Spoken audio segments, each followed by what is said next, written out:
તો મિત્રો મોદી સાહેબ ઠેર ઠેર ભાષણમાં એવું કેમ કહી રહ્યા છે કે જે પેટ્રોલ ડીઝલ જે ઘરે વપરાતો સીએનજી નો જે ઉપયોગ તમે સાવ ઓછો કરી દો? આવું ભાષણોમાં ઠેર ઠેર તમે સાંભળ્યું પણ હશે અને જે સત્ય હકીકત છે કે હાલ પેટ્રોલ ડીઝલ અને જે એલપીજી ગેસની બહુ તંગી જોવા મળી રહી છે, જે ભારતમાં સમગ્ર ભારતમાં આવી તંગી જોવા મળી રહી છે. એનું કારણ એ છે કે જે વિદેશી દેશોમાં હાલ યુદ્ધ ચાલી રહ્યું છે તેના કારણે જે ક્રૂડ ઓઇલ આપણા ભારત સુધી એટલું પહોંચી રહ્યું નથી.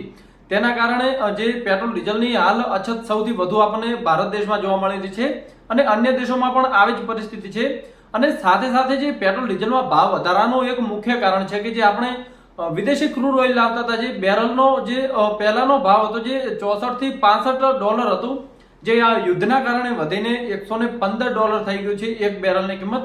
તેના કારણે આપણે જે હાલ પેટ્રોલની વાત કરીએ તો પેટ્રોલ જે 98 રૂપિયા પહોંચી ગયું છે અને જે ડીઝલ છે તે ₹94.80 સુધી પહોંચી ગયું છે. સાથે સાથે જે રાંધણ ગેસમાં વપરાતો એલપીજી ગેસ છે તેમાં પણ ₹50નો આપણને વધારો જોવા મળી રહ્યો છે. આ જે વિદેશી દેશોમાં યુદ્ધ ચાલી રહ્યું છે તેની કટોકટી છે, પણ જે ભારતમાં કોઈને ગભરાવાની જરૂર નથી. પણ જે સંગ્રહ કરી રહ્યા છે તેમના માટે એક અહેવાલ છે કે જે ડીઝલ પેટ્રોલનો કોઈ સંગ્રહ કરવાની જરૂર નથી, કારણ કે આપણા જે ભારત દેશ પાસે ઓલરેડી 60 દિવસ ચાલે તેટલું ક્રૂડ ઓઇલ પડ્યું છે અને જે વિદેશી આયાત પણ થઈ રહી છે અને મોદી સાહેબે અન્ય બીજા દેશો પાસે પણ ક્રૂડ ઓઇલની ડીલ ફાઇનલ કરી દીધી છે. એટલે કોઈએ પણ મૂંઝવણ કરવાની જરૂર નથી કે પેટ્રોલ ડીઝલ અમને નહીં મળે, એવું કોઈ પણ થવાનું કારણ જ નથી, કારણ કે પેટ્રોલ ડીઝલની કોઈ અછત જોવા મળશે નહીં. આ તો જે લોકોમાં માન્યતા છે કે આપણે સ્ટોક કરી લઈએ, પેટ્રોલ ડીઝલ આવે કે ના આવે, પણ એવી કોઈ હાલ સમસ્યા નથી. પેટ્રોલ ડીઝલ તમને જે પહેલા મળતું હતું તેની તે જ આપણે જે જેટલું જ મળી રહેશે તેમાં ભાવ વધારો છે, બાકી બીજું કોઈ પણ પ્રોબ્લેમ આપણને જોવા મળશે નહીં.